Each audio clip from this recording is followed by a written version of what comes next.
მოგესალმებით, დღეს ჩვენ პოდკასტში ვიმსჯელებთ. გამარჯობა. დღეს ჩვენ პოდკასტში ვიმსჯელებთ ირანთან დაკავშირებულ საკითხებზე. განვიხილავთ ამ კონფლიქტის გამომწვევ მიზეზებს და იქ მიმდინარე მოვლენებს. მე მინდა წარმოგიდგინოთ ლევან სიხარულიძე. ლევანი არის საქართველოს უნივერსიტეტის ასოცირებული პროფესორი. მას საკმაოდ მაღალი განათლება აქვს მიღებული საფრანგეთში, დამთავრებული აქვს ომის კოლეჯი. იგი იყო ნატოს ოპერაციების სარდლობაში ჩვენი წარმომადგენელი, ასევე უფრო სამხედრო წარმომადგენელი იყო ავღანეთში და სხვადასხვა წლებში მუშაობდა J5-ის სტრატეგიული დაგეგმვის დეპარტამენტის ხელმძღვანელად.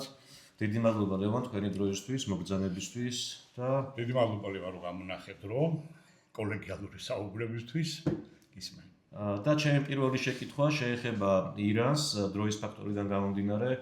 ჩვენ შეზღუდული ვართ დროში, მაგრამ მინდა ჩემი პირველი შეკითხვა დავიწყო მე-20 საუკუნიდან და განვითარებული მოვლენებიდან, როდესაც შაჰ ფეჰლევი რევოლუციის შედეგად 1979 წლის რევოლუციის შედეგად მან ფაქტიურად დაკარგა ძალაუფლება და ნახევრად სეკულარული სახელმწიფო ხელში ჩაიგდო აიათოლების თეოკრატიულმა რეჟიმმა. ძალიან მალე აი ამ მოვლენებიდან ფაქტიურად ანტაგონისტური გახდა ირანის საზოგადოება გამომდინარე იქიდან, რომ ყველაფერი დასავლურის მიუღებლობა დაიწყო. რამ გამოიწვია აი ეს მალე ძალიან მცირე პერიოდში ამ რევოლუციიდან ესეთი გარდაქმნა ამ საზოგადოების და ესეთი ანტიდასავლური მიუღებლობა რატომ გაჩნდა ძალიან მალე. მე აქვე მინდა დავამატო, რომ მაგალითად რეზა ფეჰლევი თვითონ იყო დემოკრატი ლიდერი, ასე შეიძლება ეწოდოს, მისი რევოლუცია, თეთრი რევოლუციით არის წოდებული, იყო რეფორმებზე ორიენტირებული და ყველაზე მნიშვნელოვანი ამ რეფორმაში იყო ის, რომ იგი ცდილობდა, რომ სახელმწიფო მართვის პოლიტიკა გაემიჯნა რელიგიისგან.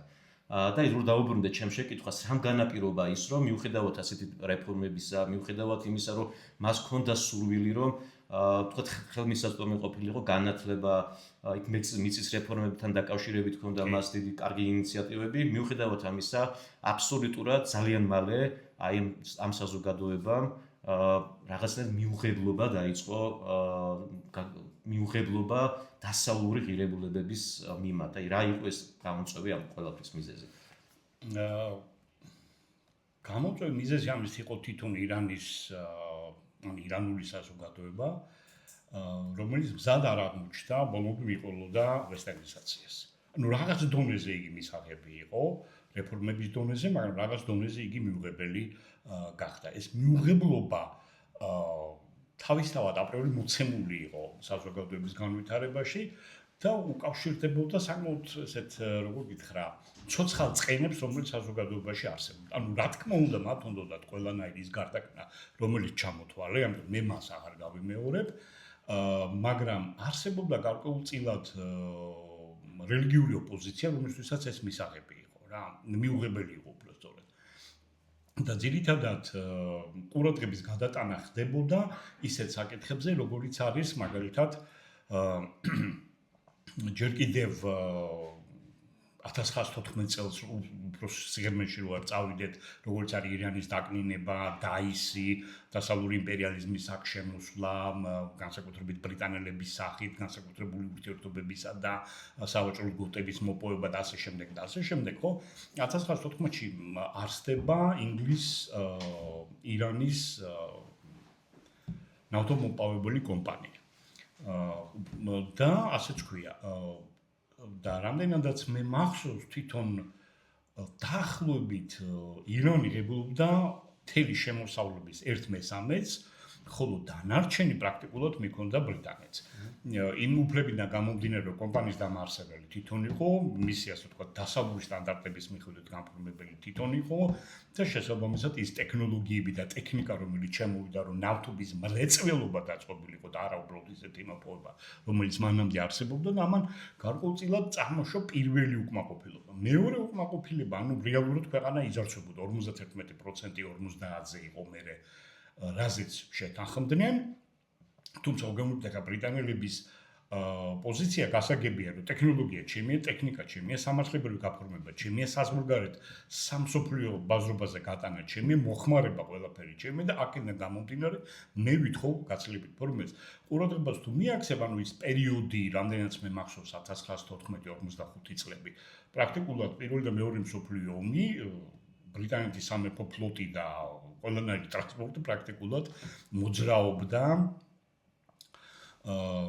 ირანული ნავთობით. მეორე საკითხი, გარდა ესეთი ხელშეკრულებისა, გამოიწვია და დაპირისპირება გამოიწვია რამ, რომ ზუსტად იგივე პერიოდში, მაგალითად ამერიკელები, რომლებიც ახლო აღმოსავლეთში გამოჩნდნენ საუდის არაბებთან, მათაც დააარსეს მსგავსი კომპანიები, მაგრამ მათი ურთიერთობები არაბებთან გაცილებით უფრო შეღავათიანი იყო, ვიდრე მაგალითად ბრიტანელებისა ირანელებთან. და როდესაც პრემიერ-მინისტრმა ირანისთან მოითხოვა, რომ მსგავსი ხელშეკრულება გაფორმებული ყოფილიყო, რა თქმა უნდა, უარით უპასუხეს, რასაც მოყვა ნაციონალიზაცია.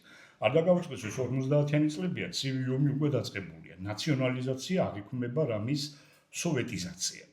შესაბამისად, ეს იდეოლოგიურად მიუღებელი არის ბრიტანეთსაც, რომელიც კულტურულად ადამ სმითის ტრადიციებზე არის აღზრდილი, რომელიც ამბობს, რომ კერძო საკუთრება ყველაფრის გვაკუთხედია. და ამ დროს ეუბნებიან, რომ ეს შენი აღარ არის. კი, მაგრამ ეს ხო ჩვენ შევქმნით, კი, მაგრამ შენი აღარ არის. ეს უკვე ჩვენია. ხო, რომელსაც გამოიწვია ბუნებრივია მეორე მხრიდან ზუსტად ამის გაღიზიანება, იმიტომ რომ საბოლოო ჯამში ნაციონალიზაცია მოხდა და რეალურად გამოიწვია დასავლეთთან დაპირისპირება რა. და ყველაფერს იკეთესთან ერთად ისიც არის, რომ როდესაც თვითონ უშუალოდ ამერიკელები დაინტერესდნენ აღნიშნული საკითხით 50-იან წლებში, მათთვის ასე ვთქვათ გასაგები იყო, რომ ბრიტანელებს ურჩიეს, რომ მოდი ცოტა უფრო ნორმალურად გააფორმეთ ეს ხელშეკრულება, მაგრამ ნაციონალიზაცია მათთვისაც მიუღებელი იყო, ხო? შემდეგ ტრუმენის ადმინისტრაციას ანაცვლებს ეიზენჰაუერის ადმინისტრაცია, რომელიც ასევე პრაქტიკულად ბრიტანულ პოზიციებზე რჩება და საქმე იქამდე მიდის, რომ ირანში ადგილი აქვს უკვე გადატრიალებას. პრემიერ-მინისტრი, რომელიც დაიწყოს ნაციონალიზაცია, ჩამოაშორეს ხელისუფლებას და უკვე აი მოდის შესმერ ნახსენები შაჰი, ახალი დინასტია, სრულიად პროდასავლური, სრულიად გასაგები ვესტერნიზაცია პლუს რეფორმები სხვანაირად არ არსებობს და რაღაც მომენტში რამდენადაც ზუსტად ხდებოდა სახელმწიფოს გაყოფა და რელიგიის გაყოფა, ეს მიუღებელი აღმოჩნდა იმ თვალსაზრისით, რომ თვითონ მუსულმანური საზოგადოება მოჰამედის მოციქულის დროიდან მოყოლებული არის პრაქტიკულად, იმიტომ რომ ეს ადამიანი თვითონ იყო საერო ხელმძღვანელი, თვითონ იყო უმაღლესი მოსამართლე, თვითონ იყო უმაღლესი მხედართმთავარი და პრაქტიკულად განახორციელებდა სამივე ხელისუფლებას რა, რომელიც დასავლეთისთვის ისევ რელიგიაში თუ გადაახვალ, გაგემახსოვრება ალბათ მიეცი უფალსუფლისა და კეისრის ანუ რეალურად ხელისუფლება გაყოფილია, რეალურად ამათ დაინახეს, რომ მან მოიტანა მათთვის სრულიად არსობრივად მიუღებელი რამის ქრისტიანული შეხედულება სახელმწიფოს მოწყობისა, ხო? რომელიც კარგად იქნა გამოყენებული. შესაბამისად, ამასთან ახლდა ისიც, რომ განსაკუთრებით უკმაყოფილოები იყვნენ, რა თქმა უნდა, სასულიერო მოღვაწეები, მათი ლიდერი პარიზში იმყოფებოდა, თავსაფარებს ეკრძალდა ისევ დასავლეთში. და საბოლოო ჯამში აი ესეთმა პოლიტიკურმა და რელიგიურმა მიუღებლობამ, რომელიც ძალიან პრინციპული საკითხი იყო, ადვილად ითქმის და შეიძლება ჩვენ საზოგადოებაში და სოციალურ წრეში გაზრდილი ადამიანისათვის ითქვას, რომ ნუ რა თქმა უნდა გაყოფილი უნდა იყოს, აბა ისე როგორ შეიძლება, ხო? რეალურად მათთვის ამან გამოიწვია ის, რომ შემდეგ 79-ში ხდება რაც ხდება და ხდება აი ყველაზე მიუღებელი ეს 454 დღე არიან მე მგონი ცნობილი დიპლომის რა ქვია ამერიკის შეერთებული შტატების საერთოს პირდაპირ ნიშნული დარბევა, რომელიც აბსოლუტურად მიუღებელია. გასაგებია ირანული პოზიცია, რომ იცით რა, იქ ჩამოვიდნენ ცენტრალური სადაზვერვო სააგენტოს თანამშრომლები და იქიდან ხდებოდა ყველაფრის დაგეგმვა და რაღაცა, მაგრამ ახლა როგორც არ უნდა იყოს საელჩოური დარბევას არ უნდა ექვემდებარებოდეს რა. ვფიქრობ, ამ ყველაფრის ერთობამ საბოლოო ჯამში გამოიწვია და მოიტანა ის, რაც მოიტანა. ანუ მიუღებლობა იმ ხელისუფლებისა, როდესაც სურათებს უჩვენებენ ხოლმე ირანელი მამაკაცები, ირანელი ქალები 50-იანი 60-იანი წლები და ხანდახან შეიძლება იფიქრო, რომ ან პარიზში ხარ, ან ლონდონში რა, მუდაც კი ისეთია. მაგრამ ეს ყველაფერი ბუნებრივია დამთავრდა რა. რა და არ დავაუწყოს ეს დაახლოებით 93 მილიონი ადამიანი და თეთრი რევოლუცია რომელიც ზემოდან დაიწყო ბუნებრივ უამრავ პრობლემებს აწყდებოდა გარდატეხის მომენტში სადაც ხდებოდა მისი დაყვანა უშუალოდ მოსახლეობამდე შეიძლება დასრულოს სრულად დამახინჯებული რელიგიური ფონით რა კი ბატონო მადლობა და ჩემი შემდეგი შეკითხვა მდგომარეობს და მინდა დაგისვათ ირანის შიდა ეკონომიკურ ფაქტორთან დაკავშირებით სანქციები რეალურად რომელიც აი ამ რევოლუციიდან ძალიან მალე დაუწესა საერთაშორისო საზოგადოება მე ვიცით რომ ჩვენ თქვათ 2006-ში 2010-ში ეს სანქციები კიდევ უფრო გამკაცდა და 2018-ში იყო პიკი როდესაც აი საერთაშორისო საზოგადოების მიერ დაწესებულმა სანქციებმა ფაქტიურად გაანადგურა ირანის ეკონომიკა. ძალიან ძნელია რუკაზე დღეს ადამიანმა მოძებნო ისეთი ქვეყანა, რომელიც მაგალითად ამხელა რესურსებს ჰქონდეს და მისი მოქალაქე ესეთ დუხჭირ ეკონომიკურ ყოფაში იმყოფებოდეს, როგორც თქვათ ირანის მოქალაქეა. და როდესაც აი მე მინდა ახლა საზოგადოებას ვუთხრა, როდესაც ჩვენ ვლაპარაკობთ იმასთან დაკავშირებით, რომ სანქციები არ მუშაობს, ხო, თქვათ აი შევხედოთ ირანს, შევხედოთ ირანის ეკონომიკას რეალურად რა ყოფაშია, თქვა როგორ უწევს ირანის ეკონომიკას არსებობა, ირანის მოქალაქეს არსებობა. და ამის მიზეზი არის რა თქმა უნდა ის ამბიცია, რომელიც თქვა ირანს აქვს, რომ გაამდიდროს ურანი, აქ არის ეჭვები, რომ ეს ურანი არამშვიდობის მიზნით, სამშვიდობო მიზნით იქნება გამოყენებული, არამედ ეს არის საბრძოლო შესაძლებლობების და თავდაცვის და ნუ აი ამ მიზნით შეიძლება შემდგომში იქნას გამოყენებული რაც თქვა აქვს დასავლურ საზოგადოებას ამის ეჭვი. აქედან გამომდინარე არის ეს სანქციები ზუსტად და მე ჩემი შეკითხვა მდგომარეობს შემდეგ მეორე მხრივ კიდევ არის ის მომენტი რომ ფაქტიურად ირანს აღარყევს მოკავშირეები თუ არ ჩავთვლით თქვა იემენში ჰუსიტებს. ფიქრობთ რომ თქვა აი ამ რევოლუციამ ირანელი მოქალაქის იმედი გაამართლა? მარტო ეკონომიკური სანქციებით ნუ ვიმსჯელებთ. რა თქმა უნდა, მაცივარს აქვს მნიშვნელობა. და სწორი შენიშვნა ხამხელა ნავთობის პატრონი იყო, მსოფლიოს ამარაგებდა და რეალურად მოსახლეობა საკმაოდ მძიმე მდგომარეობაში იყო. ხო, პირველი სანქციები, თუნდაც იგივე ბრიტანეთი იყო, რომელსაც პირველი სანქციები დააწესა. ხო, ვთქვათ, ირანში არ შექონდათ მაგალითად მაშინ შაქარი, რომელსაც ძალიან დიდი მნიშვნელობა ჰქონდა, არ შექონდათ ფოლადი. მარტო ბრიტანელებს შეეძლოთ გაეტანან ნავთობი და სხვა რაღაცები.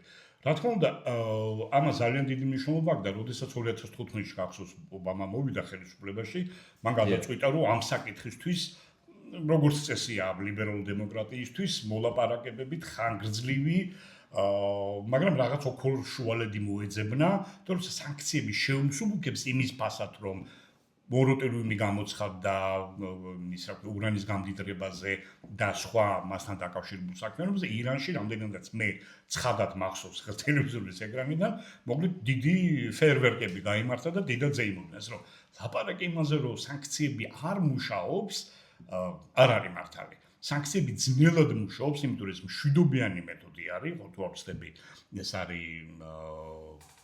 მეშვიდე თავის 52 მუხლი გაერთიანებული ერების ორგანიზაციის და ეს ქმნის შთაბეჭდილებას რომ არ მუშაობს იმიტომ რომ სანქცია გამოუცხადდა და შემეორე დღეს ელოდები რომ რაღაცა ჩამოინგრევა არა მუშაობს დავაკვირდით რუსეთის ფედერაცია რომელიც ყველა ფეხის ნაბიჯზე სხვადასხვა დაწესებულებებიდან ყიყინებენ იმასთან დაკავშირებით რომ უიმე სანქციები ჩვენ რა ჩვენ თვითკმარი სახელმწიფო ვართ ჩვენ არაფერი როგორც კი დადგა საკითხი იმის შესახებ რომ აბა თქვენ რა გინდათ სანაცვლოდ ანკორიჯის ამბები მაქვს თუ შეიძლება გაგვთავისუფლეთ იმისაგან რა ქვია სანქციებისგან ხო ერთ-ერთი პირველი მოთხოვნა ეგ იყო ასე რომ ამას აქვს მნიშვნელობა ეხლა რასაც უყურებ 8 აპრილისთვის როდესაც ეს გამოცხადდა და დღეს თითქოს უკვე ვიცით რომ იგი უსასრულოდ ძალაში არის ანუ ცეცხლის შეწყვეტა ხო უსმენდი დასავლეთის წყაროების ახლა ბუნებრივია სპარსულის არც უდრის გამო ირანულს ვერ მოусმენთ ხო 58 მილიარდი ზარალი არის განგსტილი მარტო რომელიც შეეხება ნავთობგადამუშავებას, ქიმიურ მრეწველობას და ასე ვთქვათ ჭაბურღილებს რა ეს 58 მილიარდი არ არის პატარა თანხა მით უმეტეს სწორედ ჩვენ თუმცა მოკავშირეები არ აქვს ვინ უნდა აღადგინოს ეს ნაკლებ მოსალოდნელი რომ ირანელებმა ამერიკელებს თხოვო ხო? ძირითადად უნდა მოვიდნენ ჩინელები, მოვიდნენ რუსები, ნუ ახლა არ ვიცი ხა ჩრდილოეთ კორეას გააკეთებს, მაგრამ ყოველ შემთხვევაში თუ ვინაც იგივე მეზობელი პაკისტანი მეტნაკლებად შეიძლება დაშვებული იქნეს ინდოეთი ან რომელიღაც არაბული სახელმწიფო ან სახელმწიფოებთან გაერთიანება. რა თქმა უნდა, საერთო ზარალმა მარტო არა პირდაპირ ზარალები არის შეფასებული უკვე 270 მილიარდი. ეს ყველაფერი რო დააჯამო, ნუ ყოველ შემთხვევაში ერთი 300 მილიარდი უკვე გამოდის და ეს რეალურად მოსახლეობის გადასახდელია, ყველაფერი მოსახლეობას აწვება კისერზე. პლუს ამას ძალიან მაღალი დონე არის, რა თქმა უნდა, ფულის გაუფასურება, დევალვაცია იქით მერე საკმაოდ მაღალი დონე არის იმის, რა ქვია, ინფლაციის საერთაშორისო ფონდის მონაცემებს კითხულობდი ირანთან დაკავშირებით, წლის ბოლომდე თუ ომი არ დამთავრდა, დაახლოებით 6% პლუს შემცირდება. ხო, ჯერ არის და ისიც შემცირდება ეკონომიკური ზრდა, ბუნებრივია შემცირდება მთლიანი შიდა პროდუქტი. საბოლოო ჯამში ხა ეს ელიტას კისერზე არ დააწვება. ეს დააწვება რიგით ირანელებს. ხო, თეთრ რევოლუციაზე რო ვილაპარაკეთ, იმ გარდაქმნების დროსაც კი საკმაოდ სერიოზული იყო ფინანსური გაჭირვება მოსახლეობის, რა, რომელიც ასევე იქნა გამოყენებული, ხო? რა მიიღეს? გასაგებია, როდესაც ამხელა ზარალი აქვს ეკონომიკას და როდესაც ყველა 5 წელიწადში ერთხელ სწორედ გამიგე ვიღაცა მოფრინდება და დაგბომბავს და დაგანგრევს და გაფრინდება, ხო და ესეც ფსიქოლოგიურად ძიმე, ამდენად მონოდინები გამართლა იმ ვარიანტში, რომ შენ ხარ სუვერენული, შენი ნავთობი შენია, შენ ყიდი მას და არანაირი ბრიტანელი და ამერიკელი აქ არ თვითკმაყოფილებას განვიცდი, მაგრამ ამას მოყვა ესეთი უარყოფითი შედეგები, იმიტომ რომ საბოლოო ჯამში თუნდაც იგივე ბირთვული იარაღის შექმნა, ხო, აი, როდესაც ჩვენ ვილაპარაკეთ პირველი შეკითხვას შეიძლება გააძლიეროს ამ პასუხმა, საბოლოო ჯამში დაპირისპირება გარკვეულწილად წარმოადგენს ეგრეთ წოდებულ მიქს, ანუ ნაზავს, რომ ქვაკუთხედი არის უფრო რელიგიური, ანუ იდეოლოგიური დაპირისპირება და დანარჩენი არის დანამატი. ანუ ისე თქვა მინდა, რომ ეს ბირთვული იარაღი საჭიროა მისას, რომ რეჟიმი შემარჩუნდეს. და არა იმიტომ, რომ შეიძლება ბრიტანეთის, რა ქვია, ირანის ეროვნული ინტერესები იყოს. იმდენად არის ერთმანეთთან გადაჯაჭვული, იმიტომ რომ რაღაცა არის, იცი, რომ თუ კი პაკისტანს და ინდოეთს აქვს და რუსეთს აქვს რეგიონში მე რატო არ უნდა მქონდეს, ხო? ამბიცია აქვს, ხო? შეიძლება იმპერიალური ამბიციაც აქვს. ხო, ესეთი ამბიცია რო ქონდეს, ისე როგორც ქონდა ინდოეთს და პაკისტანს. შეიძლება დაუშვათ კიდევ უფრო საერთო ენა იქნეს გამოძებნილი და ზღვარი დაუწესო და არაფერი. ამავე დროს ჭორის დონეზე ვიცით, რომ ისრაელსაც გააჩნია ბირთვული იარაღი, ხო? მაგრამ ნუ არავინ არ იცის აქვს თუ არა აქვს. ყოველ შემთხვევისათვის თელ-ავივი არა, მაგრამ ოფიციალურად უკვე მე მგონი ქართულ საქართველოს საუთში გადავიდა თუ არა არ ვიცი, მაგრამ ყოველ შემთხვევისათვის იერუსალიმის ოფიციალური მონაცემებით თითქოს არ ფლობს. ან ფლობს, არ ვიცი, ასე რომ ეს მისი ესეთი შეხედულებები ამასთან დაკავშირებით გასაგებია და ცალსახად ხო წარმოგიდგენია რა უნდა ჯდებოდეს, როდესაც ყველა 10-15 წელიწადში ერთხელ შენ თავიდან გიწევს ამ ყველაფრის აშენება, იმიტომ რომ მე მოფრინდებიან, დაგბომბავენ, დაანგრევენ და წავლებენ რა. ასე რომ ძალიან მძიმე არის ამ მდგომარეობა რა. ერთ დღეღამეში, როდესაც შენ შეიძლება პირველადი მოხმარების პროდუქტები 50% გაგიძვირდეს, ეს მძიმე არის. რა თქმა უნდა, შემოვა რუსეთიდან, შემოვა ახლო აღმოსავლეთიდან, ჯერჯერობით ჩინეთიდან შემოვა, იქ ინდოეთი, პაკისტანიც ივაჭრებს შენთან, შუა აზია, მეტანკლებად შესაძლებელია ამიერკავკასიაც, მაგრამ დამთავრდა რა, იმერი თურქეთი და უკვე ნატო იწყება რა. აი ესეთი რაღაცა არის და ხმელთაშუა ზღვის სანაპიროზე ისრაელია და ნუ იქიდან გამორიცხულია რომ რამე მოხდეს. კი ბატონო. მადლობა. ანუ ისე თქმა მინდა რომ დივერსიფიკაციას ირანული ეკონომიკა მოახდენს, რომ სულ სანქციების ქვეშ არის, მაგრამ ცოცხლობს. დიდი გაჭირვებით, მაგრამ ეკონომიკა არის, ვერ მოკვდება, ხო, იარსებებს ყოველთვის. მაგრამ ნუ მას ნაკლებად ექნება გლობალური განზომილება და ძირითადად ალბათ რეგიონში გამოიგეთა. და ვერსოს მაგალითად იმისა, რომ ირანის მოქალაქე ფიქრობს, რომ ის არის სუვერენული. ხო, ეხლა ძალიან მაქსიმალურად სუვერენული არის, მაგრამ ეს არის მისი შედეგი. ეს ირონია არ არის, მაგრამ ანუ როდესაც საკითხი დასრულდა ეკონომიკურად რამდენად მოიგო საბოლოო ჯამში როგორც უყურებ, რევოლუცია მას მოუტანა იმის გამო, რომ რეალურად ფოკუსირებულია და გადაჯაჭვულია ერთმანეთში პარტიული, რელიგიური და ეროვნული ინტერესები, რომელიც წესით უნდა გაიყოს, ხო? იმიტომ რომ არის კეისარი და არის ბუნებრივია უფალი. ის კეისარი იმიტომ არის, რომ ის მართავს, ის შეიძლება შეიცვალოს, ის შეიძლება გააკრიტიკო და ასე შემდეგ და ასე შემდეგ, ხო? მაგრამ როდესაც ერთმანეთს ერწყმის, ხო? ნუ პრაქტიკულად შეიძლება ვივარაუდოთ, როგორი ცხოვრობდა ევროპა, ტორპედმადას რო გაემარჯვოდა, დამყარებული ყოფილიყო ინკვიზიციური სახელმწიფოები და დაყობით ესეთ რაღაცა. კი ბატონო, მადლობა. და ჩემი შემდეგი შეკითხვა უკვე იმ დაძაბულობაზე რომ ვისაუბროთ, რა დაძაბულობაც ახლა არის მაგალითად ირანში და რეგიონში ზოგადად. რამდენად ფიქრობ თუ არა რომ რეალურია რომ ეს კონფლიქტი თქვათ, ხო, გადაიზარდოს სრულმასშტაბიან კონფლიქტად, იმიტომ რომ ჩვენ ვიცით რომ ეხლა თქვათ შეზღუდული ოპერაცია ტარდება მაინც, ხო, არ არის სრული სპექტრის სამხედრო ოპერაცია, იქ არ არის სახმელეთო კომპონენტი ჩართული და არის საჰაერო დაბომბვები ძირითადად, ხო? ეს ერთი და მეორე კითხვა ფიქრობ თუ არა რომ აი ამ კონფლიქტის გეოგრაფია გაფართოვდება და ამ კონფლიქტში შემოვა ისეთ სახელმწიფო, რომელიც თქვათ რეგიონის სახელმწიფოებს არ წარმოადგენს. არა რეგიონის სახელმწიფო ამერიკის შეერთებული შტატების სახით უკვე ყავს. ეს პირდაპირ დაინტერესებულია. ეს პირდაპირ დაინტერესებულია, მეტნაკლებად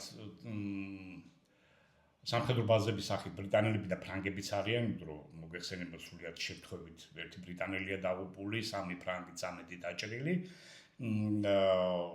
მაგრამ გასაგებია შენი შეკითხვა, რამდენადაც 22 აპრილს, ანუ დღეს გამოცხადდა განუსაზღვრელი ვადით ceasefire, ანუ ცეცხლის შეწყვეტა, რაც იმას ნიშნავს, რომ ჯერჯერობით მსგავსი არაფერი არ იგეგმება რა. ტრამპის მოლაპარაკების მეთოდები ჩვენ კიევიდან გამომდინარე, უკრაინიდან გამომდინარე მეტნაკლებად განვიხილეთ, ეს არის მაქსიმალურად ერთი მხარის დაპრესვა, რაღაც უკიდურესობამდე მიყვანა და თუ გავუვიდა, თუ არ გავუვიდა, ყველაფერს თავს ანებებს, ხო? შესაბამისად, სულ მასშტაბიანში, ანუ შენ თუ გულისხმობ სახმელეთო ოპერაციას, რა ვიცი, არ ამგონია პირადად, რა, იმიტომ რომ როგორ რაღაც ჩვენი ყავს თვალსები მე-11 საზღვაო ქვეითების ექსპედიციო შენაერთი 31 2200-2500 მეტნაკლებად თითოში 92 საჰაერო სადესანტო და ახლობით საბრძოლო ჯგუფი ამერიკული უფრო დიდი არის ვიდრე ევროკავშირის, ანუ 2000 კაცამდე. ეხლა ეს არ არის ის რაოდენობა, რომ შე რაღაცა სახმელეთო ოპერაცია წამოიწყო, ხო? ნუ მე ისიც ავჭერე კონსულების დაკავებას რა აზრი აქვს, როდესაც ორი ავიამზიდი გიდგას, ესე იგი, არაბეთის ზღვაში და არა შენს ქართულ ზღვაპარკში რო ჭიანჭველა ვერ გაივლისო და ზემო ჩიტი ვერ გადაიფრიზო, ზუსტად ის მდგომარეობა არის რა. რასაჭიროა რაღაც კონსულების დაკავება, რაც არ უნდა ნავთობი კონდეს იქინას და დაგროვებული, თუ კი შენ მას გამოტანის საშუალებას არ მისცემ იქიდან და გაყიდვის საშუალებას არ მისცემ, ხო? გეოგრაფიულად ცოტალეულად კი პასუხობ, მაგრამ გეოგრაფიულად გაიზარდა გუშინ გაიცა ბრძანება მაგალითად წყნარი ოკეანის ფლოტის გემებს ამერიკის შეერთებული შტატების მახლობლობაში, რომ ნეიტრალური პორტებიდან გამოსვლისთანავე დააკავონ ირანული გემები, რომლებსაც ჩინეთისთვის გადააქვთ, წარმოგიდგენია რა, 400 მეტრი არის სიგრძეში და მილიონობით ტონა, მილიონობით ბარელი გადააქვთ, ხო? რომელიც არის წინასწარ გაყიდული და თავშეფარებული, რომ რამენაირად ჩინეთში ჩავიდეს, ხო? ხო და შესაბამისად, იმისაც რომ სრულფასოვანი სამხედრო ოპერაცია ჩატარდეს, ჩვენ მსმენელს რო აუხსნათ, სულ ცოტა ეს საჭიროა, რომ აქ უკვე იყოს გაშლილი, ან გასაშლელად ემზადებოდეს კორპუსის შტაბი, რომელიმე სახმელეთო ძალებთან. საზღვაო ქვეითი საჰაერო სადესანტო, ეს არის აი ჩინელებს რო აქვს ესეთი ნემსი მკურნალობა, ესეთი ქირურგიული დარტყმებისა და ჩარევისთვის განკუთვნილი ოპერაცია ჩატარდა, მოწინააღმდეგეს ზიანი განიცადა, რაც გააკეთეს სპეციალური ოპერაცია, დაბრუნდი, რომელმაც დიდი ეფექტი მოგიტანა. მაგრამ სახმელეთო ოპერაციისათვის საჭირო არის, ისაც ჩვენ ნატოში ვეძახდით ხოლმე Combined Joint Task Force, ხო, რომელიც არის კორპუსის დონის შენაერთი, ნუ ეს კორპუსის დონის შენაერთი იქ არ არის.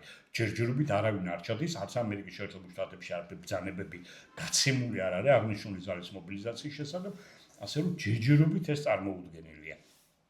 ჩემთვის და ალბათ ძალიან ბევრისთვის, ანუ სამხედრო თვალსაზრისით ამისი სურათი ჯერჯერობით არ იხატება რა. თუმცა გეოგრაფია ოდნავ გაიზარდა წყნარ ოკეანეში გადავიდა უკვე. ხო? და ცუდი ისა, რომ მეტნაკლებად უკვე ჩინეთის ჩათრევაც ხდება, იმიტომ რომ ერთი სისტემური სახელმწიფო გაქვს ამერიკის შეერთებული შტატების საერთაშორისო ურთიერთობების თვალსაზრისით და მეორე სისტემური სახელმწიფო არის ჩინეთის თვალსაზრისით. ესენი ერთმანეთთან ახლო კონტაქტში მოვიდნენ და მეთმა დაიფაროს ტოპი გავარ და მაშინ რეალურად მსოფლიოში შედიხარ უკვე რა.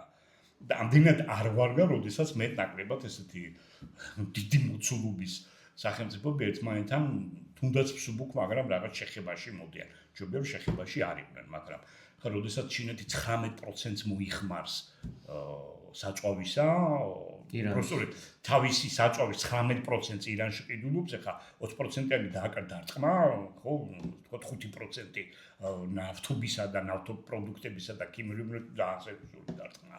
ხო? გასაგებია, არც იაპონიას აქვს ნავთობი, არც ჩინეთს და არც ხო ისე მოახა გასაგები ალბათ რუსეთის ხარჯზე შეიძლება მოხდეს მისი გადათამაშება, მაგრამ ამასაც ხალხშეკრულებები ჭირდება და დრო ჭირდება, რომ ეს ყველაფერი მიიღო. ასე რომ სახმელეთო ოპერაცია არ ამგონია. სახმელეთო ოპერაცია არ ამგონია, თუმცა ეს დრო ორივე მხარისთვის იქნება გამოყენებული იმისთვის, რომ ერთმანეთს და მეორემაც ძალებზე შეიარაღება დააგრონ. თან არ უნდა დაგვავიწყდეს, რომ უფრო ცნობილია როგორც ირან ამერიკის შეერთებული შტატების ომი, უკაცრავად ისრაელ ამერიკის ომი ირანის წინააღმდეგ უფრო მეტად, იმიტომ რომ ის სახელმწიფო ჩარეულია, ოღონდ ის ახლო აღმოსავლეთის ხმელთაშუა ზღვის სანაპიროზე ქმედებს. კი ბატონო, მადლობა რევან. თქვენ ტრამპი ახსენეთ და მე მინდა ესეთი კითხვა დაგისვათ. განცხადებების დონეზე პრაქტიკულად არათანმიმდევრულია ტრამპი. მეორეა თქვათ მოქმედებები და რასაც ისაკეთებს, ხო? აი როგორ ფიქრობთ, აი რა სტრატეგიული ამოცანა აქვს დღეს ტრამპს ირანთან დაკავშირებით გადასაწყვეტი? იქ შეიძლება ჩვენ ვახსენებთ თქვათ ბირთვულ და თვითონაც 2 დღის წინ განცხადება გააკეთა, რომ მისთვის აბსოლუტურად მიუღებელია არსობრივად, რომ ირანს კონდეს და ფლობდეს ბირთვულ იარაღს. მაგრამ აი მიუხედავად ამისა, თქვათ რა სტრატეგიული ამოცანა და მიზანი აქვს ირანთან მიმართებაში ტრამპს? სახელმწიფო ისე მოულოდნელად ჩაერთო ომში 28 თებერვალს გამთენიისას, რომ თვითონ ამერიკულ საზოგადოებაში საკმაოდ ძლიერი წინააღმდეგობა გამოიწვია და მიაჩნიათ, რომ ამერიკის შეერთებულ შტატებს ამ შარანელი მიზანი არ გააჩნია. რის გამოც იქიდან გამოსვლა მას გაუჭირდება, რომ end state-ი სად მთავრდება ომი, როდესაც ჩვენ თავს გამოვაცხადებთ, ნამდვილად გამარჯვებულად, არაპოლიტიკურად გამარჯვებულად ვიტყვი, რომ გავიმარჯვეთ. დაუშვათ ეხა ადამიანების თელი წება ეს იქნება დაუშვათ ყოფილი მრჩეველი ჯონ ბოლტონი, ყოფილი მრჩეველი მაკმასტერი, დაუშვათ მე ხარ ვლაპარაკობ უკვე დემოკრატიულ პარტიას, რომელზეც შეიძლება ვთქვათ, რომ ეხლა დემოკრატები არიან და უნდა აკრიტიკებდნენ, აბარა, მაგრამ თვითონ რესპუბლიკურ პარტიაში საკმაოდ ძლიერი არის ამ თვალსაზრისით ის ადამიანები, რომლებიც მსახურობდნენ და უშუალოდ იცნობდნენ პრეზიდენტს, საკმაოდ სერიოზული კრიტიკით გამოდიან. ეხლა მაკმასტერი 4 ვარსკვლავიანი გენერალია, ბოლტონის ეხლა ვარსკვლავები არა აქვს, მაგრამ ყოველთვის ერთი წლის მანძილზე ეროვნული შიშროების საბჭო მანამდე გაერთიანებების ორგანიზაციაში და საკმაოდ აქტიურად მონაწილეობდა. ის ხალხი მეუბნება, რომ არანაირი მიზნები ჩვენი არ გაგვაჩნია. ირანი არ წარმოადგენდა არანაირ დაუყოვნებლივ საფრთხეს ამერიკის შეერთებული შტატებისა, იმიტომ რომ შარშან ივნისში სრულად გავანადგურეთ, ისე რომ არაფერი არ დარჩა. ხო და ეხლა რა საფრთხეს წარმოშობდა ეს 6 თვის შემდეგ, რომ ეს ყველაფერი მოხდა. ყოველ შემთხვევაში ოფიციალურად რაც მარ-ა-ლაგოში მან განაცხადა 28 თებერვალი იყო მე მგონი გამთენიისას, პირველი ეს იყო მისი სტრატეგიული მიზანი იყო რეჟიმის შეცვლა, იმიტომ რომ შენ თუ რეჟიმი არ შეცვალე, ეს იმას ნიშნავს, რომ ასე ვთქვათ პირობითად ახლა ირანელ ხალხს არ ვაპარაკობ არანაირად, მაგრამ განზოგადებით რომ გველეშაპს ერთ თავს მოაჭირდა, კიდევ წაიზდება. ხო, ანუ რაღაცა უნდა გააკეთო ისეთი, რომ სერიოზული გადაწყვეტილება იქნეს მიღებული. ანუ ისი თქმა მინდა, რომ შენ თუ მართლა რეჟიმი არ შეცვალე, ის არასდროს არ დაკმდა. ბოდიში ჩაგეჭრები, მან განაცხადა ფაქტიურად გუშინ, რომ ირანში რეჟიმი შეიცვალა. არა, მან განაცხადა კი, მაგრამ მან შეცვალა სახეები რეჟიმში. ანუ როგორი რაღაც არის, რომ სისტემა უნდა შეიცვალოს რა. და სისტემა არ იცვლება ელემენტარულად, იმიტომ და პირველი მაჩვენებელი არის იმისი, რომ როდესაც შენ მოლაპარაკებაზე იმაში რა ქვია, ისლამაბადში პირველად შეხვდე და ელაპარაკე, ხო? რეალურად ზუსტად იგივე პოზიციიდან გამოვიდა რა პოზიციაც ჰქონდა რეჟიმს, რომ მე შემიძლია შემოგთავაზო 5 წლიანი მორატორიუმი ურანიუმის გამდიდრებაზე. შენ მეუნები 20 წელი. ხო?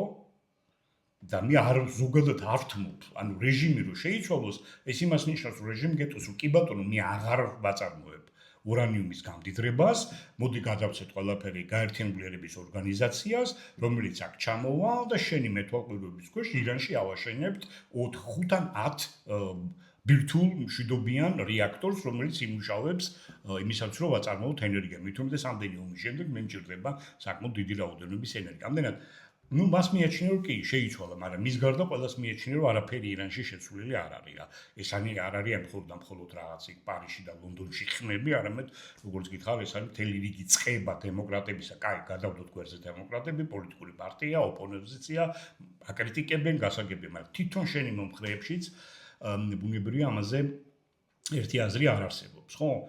და უყურე როგორი სიტუაცია არის, რომ თუ კი ირანი ქმნის ბირთვული არას, ყურადღება მივაქციოთ, რომ რაღაცა დროის წინ გამიჭირდება ალბათ ეხლა აპრილი ან მარტში დაახლოებით რაღაც პრესაში რამდენიმე სტატია გამოჩნდა რომ თურქეთის პარლამენტში განიხილა, ну პარლამენტია, ყველაფერს განიხილა, ხო? განიხილეს საკითხი და რატო არ უნდა იყოს თურქეთი ბირთვული სახელმწიფო? კი. ხო? მიაქცევთ ყურადღებას. თუ ისრაელი არის და საბოლოო ჯამში ალბათ ირანსაც ექნება, ჩვენ რა დავაშავეთ, ხო? შემდეგ, იქ არის საუდის არაბეთიც საუბრობს იმის შესახებ, რომ როგორც ახლა თუ აქვს რაღაც ჩვენ რატო აღარ უნდა გქონდეს, ანუ უკვე რეგიონში ხა საქართველოს შეხედე, ხო? ხა რეგიონში უკვე შენ მეზობელი 1-2 რუსეთის 3, ეგ საუდის არაბეთი გაჩნდა 4, ისრაელი 5, ესმის და პრაქტიკულად რეგიონი გამოდის კარგად არის შეიარაღებული ბირთვული იარაღით, ხო? და როგორი რაღაცა არის, იმაში უკვე საკითხი დგება ასე, რომ რა შეჭროა ამერიკის შეერთებული შტატები, რომელიც წარმოადგენს ბირთვულ შემაკავებელს ირანთან მიმართებაში. მაგრამ როგორი სად ურტყავს? ამერიკის შეერთებული შტატები გაძლევს შენ ბირთვულ საუდის არაბეთს და ზოგადად არაბეთის ნახევარკუნძულის, ასე ვთქვათ, შეიხებს გარანტიას, რომ შენ ირანი არაფერს არ გაგიკეთებს და ამის სანაცვლოდ შენ ნავთობს მიაბავ დოლარს. და თუ შენ აქ არაფერს აღარ აკეთებ და შენი დაცვა მე არ მჭირდება, რომ ბირთვული არაღი მეც გამაჩნია და საუდის არაბეთმა შეიძლება დანარჩენ არაბულ სამყაროს შესთავაზოს ბირთვული თავდაცვა, რომელიც მათთვის შეიძლება მისაღები გახდეს, უკაცრავად ეგვიპტეც გამორჩა, ეგვიპტესაც ფიქრობს, რომ მოგემრე ხა კარგად რომ დასერჩო, Google-ში მოძებნი როგორ გავაკეთოთ ბირთვული არაღი. უბრალოდ ინგრედიენტები შოვნა ჭირს თორე. განჩეს ნახა, ხო? შესაბამისად უკვე როგორი ვითარებაა და თუ დოლარი აღარ იქნება ნავთობზე მიბმული, მაშინ ამერიკის შეერთებულ შტატებს საკმაოდ სერიოზული პრობლემები აქვს. უკვე. კი ბატონო. გესმის? ასე რომ ეკონომიკური საკითხი, ბირთვული ომის საკითხი, ურანიუმის გამდიდრება, მშვიდობიანი რეაქტივი, ისა მშვიდობიანი სადგურები თუ ეს დანადგარები, რომელთაც შენ შეიძლება ეს სავარაუდო მოწინააღმდეგის ერთსრულ ბირთვული არ არის, ძალიან მჭიდროდ არის ერთმანეთთან დაკავშირებული ამას კიდე ამძიმებს ბუნებრივი რელიგიური დაპირისპირება რა. კი ბატონო. და აი შემდეგი კითხვა მინდა ასევე მიმდინარე ოპერაციასთან დაკავშირებით დაგისვათ. ვახსენეთ ჩვენ რომ თქვათ სრული სპექტრის ოპერაციას არ ატარებს ამერიკის შეერთებული შტატები. ფაქტიურად აი კონფლიქტის დაწყებიდან სულ რამოდენიმე საათში საჰაერო თავდაცვის შესაძლებლობები ძალიან დიდი ნაწილი დაკარგა ირანმა. შემდეგ ტრამპმა 2 დღის შემდეგ ამ ოპერაციის დაწყებიდან გამოაცხადა, რომ მას გაუნადგურა საზღვაო შესაძლებლობებიც და ამერიკა მოიპოვა საჰაერო უპირატესობა გარკვეულ საჰაერო სივრცეზე ირანის გარკვეულ ანუ ეს სრული დომინაცია არ არის, ეს არის გარკვეული უპირატესობა და ჩემი შეკითხვა მდგომარეობს შემდეგი, აი ირანი, რომელიც თქვა 10-დან 20 მილიარდ დოლარამდე ხარჯავს დადოცვისა და უსაფრთხოებისთვის ყოველწლიურად, ხო, ბიუჯეტში. კარგავს ესე მალე და ესე სწრაფად ოპერაციის დაწყებიდან ამხელა შესაძლებლობებს. თუმცა ჩვენ არ ვიცით მისი სახმელეთო შესაძლებლობები. და იმიტომ რომ ჯერ არ ყოფილა ეს სახმელეთო კონფლიქტი და ტრამპს უყვარს ესეთი გამოთქმა ქაღალდის ვეფხვი. ფიქრობთ რომ ირანის შეიარაღებული ძალები ქაღალდის ვეფხვს წარმოადგენს რეალურად? ეგ დაახლოებით როგორი შეკითხვა იცი? კუკარაჩაში როარი ერთი ტანკი თუ გააჩნია რა შემთხვევაში. როგორ რაღაც არის იცი რომ თუ სახმელეთო ოპერაციას დაიწყებ ბუნებრივია მაშინ ეს იქნება აუნაზღაურებლად დიდი დანაკარგი, ანუ ირანი მიმართული არის რაზე, რომ მან ძალიან კარგად იცის, რომ ვიეტნამში ომი წაგებული იქნება, იმიტომ რომ ამერიკულმა საზოგადოებამ თქვა არა. ვაშინგტონში წააგო ეს ომი. რა თქმა უნდა, ბუნებრივია. ხო? და აქედან გამომდინარე მოგაყენებს მაქსიმალურ ზარალს, ისე რომ თვითონ არ დაგიგებს არაფერს, ხო, იმიტომ რომ ეს ერთბაშად იქნება როგორც რელიგიური ომი, ერთბაშად იქნება ასევე ეროვნული ომი, ეროვნული თავისუფლებისა და დამოუკიდებლობისათვის, მით უმეტეს ომის დივანი, მე მგონი ახლა ესე ქვია, დივანი, ხო, თვითონ ძალიან ღიად ლაპარაკობს იმ რელიგიურ მოტივებზე, რომელიც იმ მიუძღვის უფლის რკინის ხელით ამერიკის ჯარს ირანის წინააღმდეგ. ხო, ხა მე არ ამგონია რომ ესეთ რეგიონში უფლის სახელის ხსენება პოლიტიკური მიზნებით საკმაოდ მომგებიანი იყო. ხო, ძალიან საეჭვო არის, მაგრამ შესაბამისად ვფიქრობ, რომ არ ამგონია რომ ამას სახმელეთო ოპერაციას რაიმე დადებითი შედეგი მოგვეს, რაც შეეხება ჰაერიდან დაბომბვებს, რა თქმა უნდა გაგრძელდება, მაგრამ რაც შეეხება რა შესაძლებლობები დარჩა ირანს, რამდენიმე დღის წინ სრულიად შემთხვევით წავაწყდი თვითონ ამერიკელების ვარაუდი იყო სამხედროების, რომ მათი მონაცემებით 50% დრონებისა ჯერ კიდევ გამოსაყენებელია, რაკეტები, რომელიც არის ხმელეთის ზედაპირი, ანუ საზღვაო ზედაპირზე არის ლაპარაკი, არ არის საერთოდ გამოყენებული და ასე ვთქვათ, გადატანის, საჰაერო თავდაცვის გადატანის საშუალებები, რომელსაც შეუძლია კიდევ იქნეს გამოყენებული სამხედრო საჰაერო ძალების წინააღმდეგ და გამოყენებული იქნას ასევე ბალისტიკური რაკეტები, მთლიანობით შეფასებაში შეადგენს 70%-ს. რა თქმა უნდა, შეფასება რეალურად ყველანაირი სივრცე გადაკეტილი არის აბსოლუტურად. სხვა ჩვენ, ასე ვთქვათ, ქართული წყაროები მით უმეტეს არ გაგვაჩნია და ნუ რა ვიცი, ვენდოთ ამ მონაცემებს. ასე რომ, აქედან გამომდინარე, მაინც ქაღალდის უსაფრთხო საბჭოებას არტოვებს. ეს არ ნიშნავს, რომ ტრამპის თქმის არ იყოს ამერიკის შეერთებულ შტატებს არ გააჩნიეს საშუალება, რომ როგორც ცივილიზაცია გაგაქროს. მაგრამ ჯერჯერობით როგორც უყურებთ, აშკარად ცდილობს გამოიყენოს ეკონომიკური საშუალებები და მეთოდები, რომ ეკონომიკურად დაანგრიოს ქვეყანა, ან მიიყვანოს იმ დონეზე, როდესაც უკვე დაიწყება გამოსვლა იმ შენ ახსენე წინარე ეპოქის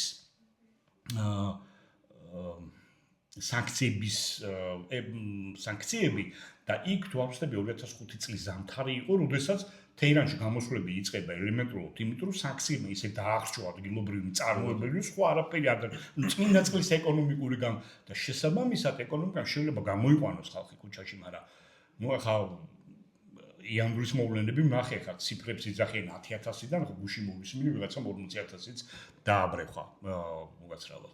მე ის ხა უცნობი არის, მაგრამ ყოველ შემთხვევაში რაღაც დონეზე განადგურებულია იქ თუ რამე არსებობდა პოლიტიკური წინააღმდეგობა, ეს მომსპარია. შენ გჭირდება საჰაერო, უკაცრავად საგარეო სამხედრო დახმარება იმ შემთხვევაში, როდესაც ქვეყნის შიგნით შენ გაგაჩნია პოლიტიკური ოპოზიცია, რომელიც შეიძლება შენი სამხედრო ოპერაციის შედეგად დამდგარი ვაკუუმი დაუკონებლივ შეავსოს და აი უკვე მოხდეს რეჟიმის შესვლა და გითხრა რომ კი ბატონო, ის რაზეც ვილაპარაკე, ჩამოვიდეს გაერო და გაერო მააშენოს აქ ის ჩვენი ბირთვული სადგურები, რომლებიც ჩვენ დაგვეხმარება ენერგიის წარმოებაში და ყველაფერი დაწყნარებული არის რა. ასე რომ ქაღალდის უსაფრთხო საბჭოებას არტოვებს არც ხმელეთზე, ხა, ნუ რა ვიცი ხა დრონების 50% ხა ზოგადად რამდენი მილიონი დრონი არის წარმოდგენა არ მაქვს, მაგრამ უყურე რა არის პირდაპირ ურტყავს ხა ამერიკას ვერ უნებს ვერანაირად, მაგრამ ნებს მსოფლიო ეკონომიკას და მსოფლიო ეკონომიკის საშუალებით პირდაპირ ურტყავს ამერიკელების ჯიბეს, ხო, როდესაც ეხუმრა ერთ-ერთი ირანელი მაღალჩინოსანი ამერიკელებს, რომ 5 თუ 7 დოლარი გეძვირებათ გალონი, მალე ეგეც მოგენატრებათ რა. ხო, არ ამგონია რომ მოენატროთ, უცნაური იმით, რომ ამერიკა თვითონ აწარმოებს ნავთობს, ეს დამოძურდებოდეს, მაგრამ რა ვიცი, ახლა ბოროტიხმები იმასაც ამბობენ, რომ ტრამპს უნდა რომ ყველამ ამერიკაში ერიდოს ბენზინი. არ ვიცი. ასე რომ ესეთი მოვლენები შეიძლება იყოს, რომ ქაღალდის უსაფრთხო საბჭოებას არტოვებს იქიდან გამომდინარე, რა პოლიტიკურ მიზანს დაარტყავს ამერიკის შეერთებულ შტატებში, განსაკუთრებით ვაშინგტონში, ის გახანძლებული ომი, რომელიც სამწუხაროდ ორივე მხრიდან ძალიან დიდ ადამიანის ხორცს გამოიწვევს. და იმ თქვენ ახსენეთ ისრაელის ინტერესი ამ კონფლიქტში და ირანის მედიაში გავრცელდა ესეთი ინფორმაცია, რომ ტრამპი არა ვთქვათ ამერიკის ინტერესს ატარებს ახლა აი ამ კონფლიქტით ვთქვათ რეგიონში, არამედ იგი თამაშობს ვთქვათ ისრაელის თამაშს, ხო? და მე თქვათ ასევე გავრცელდა რომ თქვათ კუშნერი, რომელიც თქვათ ებრაელია, მისი სიძე, თქვათ რაღაცნაირად ლობირებას უწევდა აი ამ კონფლიქტს და ბიბი ნატანიაჰუს ხოლმეს და ჩაერთო ამ კონფლიქტში. ჩვენ ამაზე გვისაუბრია არაერთხელ და მინდა რომ აი ჩვენ მას ფემამაც იცოდეთ, თქვენ რა ფიქრობთ ამასთან დაკავშირებით? რეალურად ინტერესი ამ ამერიკის ირანთან მიმართებაში არის ეს მაგალითად ის რომ მოიპოვოს სრული გავლენა ირანში ნავთობთან დაკავშირებით და ყველა მართლა იქ ამერიკაში იყიდოს ეს ნავთობი ან ამერიკის შუამავლობით მოხდეს ამ ნავთობის შესყიდვა არის ეს თქვათ ის რომ ურანის გამდიდრება საერთოდ დაიკეტოს ეს პროგრამა თუ არის მაინც ისრაელის ინტერესი? ყველაფერი ერთად რა ჩამოთვალე არის თვითონ არათანმიმდევრული პოლიტიკა რომელიც გამოცემა მე იმ ადამიანებს აღარ ჩამოთვლი აკრიტიკებენ ბუნებრივი იძლევა ნაყოფიერნი აქვს ასეთი ნაწილობრივ შეთქმულების თეორიებისთვის ხო ის რომ ისრაელის ლობი მოქმედებს ისე რომ მაგალითად ამის შესახებ განაცხადი გააკეთა მარკ რუბიომ რომელსაც ორი თანამდებობა და ორივე საკმაოდ გავლენიანი თანამდებობა უკავია რომ ეს ყველაფერი ისრაელის ლობის შედეგად მოხდა გასაგებია ამას ძალიან მალე მოყვა მე დაუშვათ იმის თვალსაჩინო ტერორიზმის სამართლის უფროსის გადადგომა თანამდებობიდან კენტის რომელმაც კონკრეტულად ის რასაც თქვი რომ ბიბიმს თხოვა ჯერალდს და ჯერალმა მერეს თხოვა დონალდს და შემდეგ მიღებული იქნა გადაწყვეტილება რომლის საფუძველი იყო რომ თითქოს ირანს უკვე ორ თვეში ექნებოდა ბერთული იარაღი. ესმის ხო არ ვიცით ან ექნებოდა ან არ ექნებოდა ჩვენ არ ვიცით ეს თემა დახურულია. ესმის და ასე რომ მაგის ლაპარაკი საფუძველი მაგის თქმის საფუძველი ყველას გააჩნია მაგრამ მე ვფიქრობ რომ უფრო არსებობს აი ესეთი სურვილი რომ ირანს არ კონდეს ბირთვული იარაღი რა რამენაირად არ კონდეს ეს ბირთვული იარაღი იმიტომ რომ იყვნენ ისრაელის ლობთან ნაკლებად დაკავშირებული ამერიკელი პრეზიდენტები ძირითადად დემოკრატები მაგრამ ნუ მათაც ისინი ძღებულობდნენ რა თქმა უნდა დაუშვოთ საუკეთესო იყო ამ შემთხვევაში იმასთან მიმართებაში რაც ეხლა გვაქვს იყო იმდენად არა ჯო ბაიდენის რამდენადაც ობამას გადაწყვეტილება რომელსაც ირანი მიესალმა და 400 მილიონი დოლარი ქეშით გადაეცათ და მაგრამ აღარ ის ასე თქვა ის ყოვლის მომცველი პროგრამა რომელიც მიზნად ისახავდა სანქციების სანაცვლოდ შემსუბუქების სანაცვლოდ მორატორიუმის გამდიდრებაზე ნუ პრაქტიკულად ჰილარიმ ვერ გაიმარჯვა არჩევნებში გაიმარჯვა დონალდმა პირველი ვადის დროს და პრაქტიკულად მაშინათვე დამთავრდა და ეს ირანის პოზიციას გასაგებია რომ კი ბატონო მოვილაპარაკოთ მაგრამ ეს იყოს რაღაცა ხანგრძლივი 10 წლიანი 15 წლიანი პროგრამა რომელიც დაგვანახებს გაერთიანებულების ორგანიზაციის მეთვალყურეობით სადაც შეიძლება ამერიკელებმაც მიიღონ მონაწილეობა რომ იქ მართლაც არაფერი არ ხდება რა ანუ მარტო ამერიკის ინტერესები, მარტო ისრაელის ინტერესები იწვევს იმას, რომ თუ კი არ არის გათვალისწინებული ირანის ინტერესები, ბუნებრივი ის ყოველთვის გაგიწევს წინააღმდეგობას. ისიც რაღაც დონეზე უნდა დაკმაყოფილდეს, ხო? დამარცხებულს იმის საშუალებას მაინც აძლევს, რომ კაი, სამი დღე ქალაქს არ გაძარცვა. ეგეც მისაღები იყო, ხო? და დასასრულისკენ რომ წავიდეთ, აი ბოლო შეკითხვა მექნება ესეთი თქვენთან, მოკლედ რომ შევადაროთ ორი კონფლიქტი, რომელიც ახლა ჩვენ ფართო რეგიონშია, ხო, დასავლეთით არის უკრაინის კონფლიქტი, აღმოსავლეთით არის სულ რაღაც 300-400 კილომეტრში ჩვენი საზღვრიდან ირანის კონფლიქტი და აი ამ ორ კონფლიქტს რა აქვს საერთო და რა განსხვავებებს შეიძლება ჩვენ უყურებდეთ ახლა. გამომდინარე იქიდან რომ ერთის მხრივ ინსტიტუციურად ირანი იყო გამართული, თავისი თქვა მრავალწლიანი ეს სწორხაზოვანი ლიდერობა, თავდაცვის სისტემა გრადი იყო და მეორეს მხრივ თქვა უკრაინა, რომელიც სულ რაღაც რამოდენიმე წლით ადრე რევოლუციის ეპოპეაში იყო ჩართული, ერთის მხრივ ინსტიტუტები არ იყო თქვა ძლიერი, იყო კორუფცია, თავდაცვა მოკლედ ძალიან ცუდ მდგომარეობაში იყო, მაგრამ უკრაინას დაუპირისპირდა არც თუ ისე ძლიერი, როგორც აღმოჩნდა შემდეგ რუსეთი და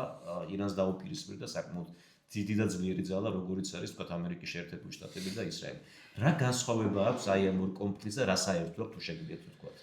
ხო, რა თქმა უნდა, ხა ირანის სახელმწიფოს უპირისპირდება და უკრაინა რეგიონალურს რა. რომელსაც მოფერებით ყველა ეუბნება, რომ კი სახელმწიფო ხარ ცალსახად მაღაზიური აზრი. მაგრამ მართლა ქაღალდის ვეფხვი. რეალურად, იმიტომ ერთი სოფლის აღებას უნდებიან რამოდენიმე თვარ. ხო, რა ვიცი, ხა ტრამპმა რუსეთსაც ქაღალდის ვეფხვი უწოდა, ნატოც ქაღალდის ვეფხვი. ხო, როგორ რაღაც ეცი, ჩემი პირადი აღქმიდან გამომდინარე, ანუ ყველა ომი მოძალადეობრივი არის, ძალადობაა და ბუნება ყველას ერთი აქვს. ეგ გვერდზე გადავდოთ. ჩვენ ახლა საუბრობთ, რასაც ყველაზე ვიცი ეძახი და ომის ხასიათი. ომის ხასიათი, რა თქმა უნდა, უკრაინაში განსხვავებულია. უკრაინა რეალურად იბრძვის არა იმიტომ, რომ ანუ ირანში შენ გაქვს ძირითადად ბირთვული საკითხი. როგორ შევთანხმდებით? ხო, ცოტა უფრო ფართოდ რო გავშალოთ, ამერიკელებს სურთ რომ იყოს 20 წლიანი მორატორიუმი, ირანელებს სურთ რომ იყოს 5 წლიანი მორატორიუმი, დღეს არ ჩავიდნენ ისლამაბადში, შეიძლება ჩავიდნენ 2 კვირის თავზე, ორივე მხარე ერთმანეთსკენ დაიწყებს მოძრაობას, სადღაც 12 წელზე გაჩერდებიან, ხო? ერთი მიღწევა იქნება. კაი, ჩავთვალოთ რომ რეჟიმის ცვლილებაც მოხდა. ირანი კმაყოფილია რომ თუ ვაშინგტონს მიაჩნია რომ ეს მოხდა, ირანი შეიძლება თავი დაუქნიოს რომ მოხდა, ხო? ანუ რაღაც მომენტში შეთანხმდება, რის შემდეგაც ირანი გააგრძელებს თავის არსებობას. ხასიათის მიხედვით ეს მართლა კონფლიქტი არის. ანუ ძალიან კონკრეტული უკრაინაში. არა, ირანს გულისხმობს. რაც შეეხება უკრაინას, უკრაინა პრაქტიკულად აწარმოებს ეროვნულ-განმათავისუფლებელ ომს. დაახლოებით შეიძლება უფრო შევადარო ამერიკის შეერთებულ შტატებს და ბრიტანეთს მე-18 საუკუნეში, ხო? ვიდრე მაგალითად ირანს. ირანთან მე საერთოდ ვერაფერს ვერ ხედავ რა. ხასიათი განსხვავებული არის ომის, იმიტომ რომ თუ კი უკრაინამ წააგო, რომლის წინაპირობები ჯერჯერობით არ არსებობს, ხო? ანუ აი იგებს ომს, იცით რა, ნუ გააჩნია ხომ ომის მოგებას რას ეძახი, რომ კრემლში უკრაინის დროშა ჩაარჩეს, რა თქმა უნდა არა, მაგრამ ელემენტარულად სამწუხაროდ რომ ომი უკვე მე-5 წელი გრძელდება და შეიძლება მე-6-შეშიც გადავიდეს და რუსეთმა ვერ მოახერხა უკრაინის დამარცხება. ხო, მაგიტომ ვავლებ ხოლმე პარალელს უფრო ამერიკის შეერთებულ შტატებთან რა. იქ არის ბრიტანეთის ძალებს ხელმძღვანელობდა გენერალი კორნვალისი, რომლის მემუარებში იგი წერს, რომ მე ის კი არ მიგვირსო, რომ 7 წელიწადი რომ ამერიკელებს ბრძოლის ველზე ვამარცხებთ. მე ის მოგწონს 7 წელიწადი ვერ გავანადგურებთ. ეს ზუსტად იგივე, იმიტომ რომ აქაც და იქაც არის ეროვნულ-განმათავისუფლებელი მოძრაობა და ერთდროულად რევოლუციური ომი. იმისაც რომ უკრაინა დარჩეს უკრაინელერად, არ გარუსდეს და შენარჩუნებული იქნეს უკრაინული სახელმწიფო, დამოუკიდებელი და თავისუფალი ისეთი როგორც უკრაინელებს სურთ. ირანს ეგ პრობლემა არანაირად არ აქვს. ამერი ხასიათით ბუნებრივია შენ მას ვერანაირად ერთმანეთს ვერ შეატრი რა. და ნუ დანარჩენი ახლა რაღაცები შეიძლება გადაიკვეთოს, მაგრამ აბსოლუტურად გამორიცხული. ხო, განსხვავებული, იმიტომ როგორიც არ უნდა გახდეს ამერიკის შეერთებული შტატების მოსალოდნელი გამარჯვება ირანთან მიმართებაში, იმიტომ ხა ირანის ბირთვული პროგრამა რეგიონში არავის არ აწყობს. რეგიონისთვისაც მიუღებელია. ჯობია რომ ჩვენი რეგიონი, საქართველოა, სომხეთი, აზერბაიჯანი, ნაკლები ბირთვული სახელმწიფო. მათ შორის არც რუსეთს არ აწყობს. რა თქმა უნდა. საბოლოოდ და ხო, ნუ ეხა იქ ვეტო იქნა დადებული როგორ ვარიანტი, იცი რომ ბოლო გაერთიანებული ერების ორგანიზაციის ჰორმუზის სრუტესთან მიმართებაში თუ ამბობ, იქ იყო ლაპარაკი ჰორმუზის სრუტე გაიხსნას by any means. და by any means ნიშნავს, რომ შეიძლება შენი ყველაფერი გააკეთო უკვე რა და მაგითო დაადეს ვეტო, იმიტომ რომ იეჭვეს რომ ამის უკან ამერიკის გრძელი ხელები იდგა, სხვა სახელმწიფო საშუალებებით იქნა იქ შეტანილი. ასე რომ უკრაინა შეიძლება ჩვენი შეხვედრის დასასრულს უსურვოთ წარმატება და გამარჯვება აი ამ დიდ ეპოქალურ ომში, რომელიც ეპოქალურად შეცვლის ევროპას და ევროპასთან ერთად, რა თქმა უნდა, როგორც ჩვენ მათ შემადგენელ ნაწილს, გაცილებით უფრო უკეთესი მომავალი გველოდება და რა თქმა უნდა, ყველამ უნდა დავაფასოთ ეს ხალხი განსაკუთრებით მათი ლიდერობა, იმიტომ რომ 3 დღის შემდეგ არავინ არ გაიქცა და გამოგზავნა, ყველა ტაქსი უგზავნიდა, როგორც გვახსოვს ხო და მიიღო ესეთი მართლა ჰეროიკული გადაწყვეტილება და ერის შექმნის თვალსაზრისით პრაქტიკულად იყო კრიტიკული გადაწყვეტილება და დარწმუნებული ვარ რომ ეს ერი საბოლოო ჯამში მოიგებს. რა თქმა უნდა, გზა გამარჯვებისკენ მე არ ვლაპარაკობ სამხედრო გამარჯვებას. პოლიტიკური გამარჯვებისკენ ისე როგორც საქართველოს ბევრი ექნება გასავლელი, იმიტომ რომ ტერიტორიული მთლიანობის აღდგენა, ოკუპირებული ტერიტორიების განთავისუფლება, რაღაც საკმაოდ ხანგრძლივ შრომას მოითხოვს, მაგრამ ასე ვთქვათ, იმედისა და ნათელი მომავლის ხედვის გარეშე ბუნებრივი არაფერი არ იქნება. უსურვო წარმატება უკრაინას და დიდი მადლობა თქვენ. დიდი მადლობა ლევან. მადლობა.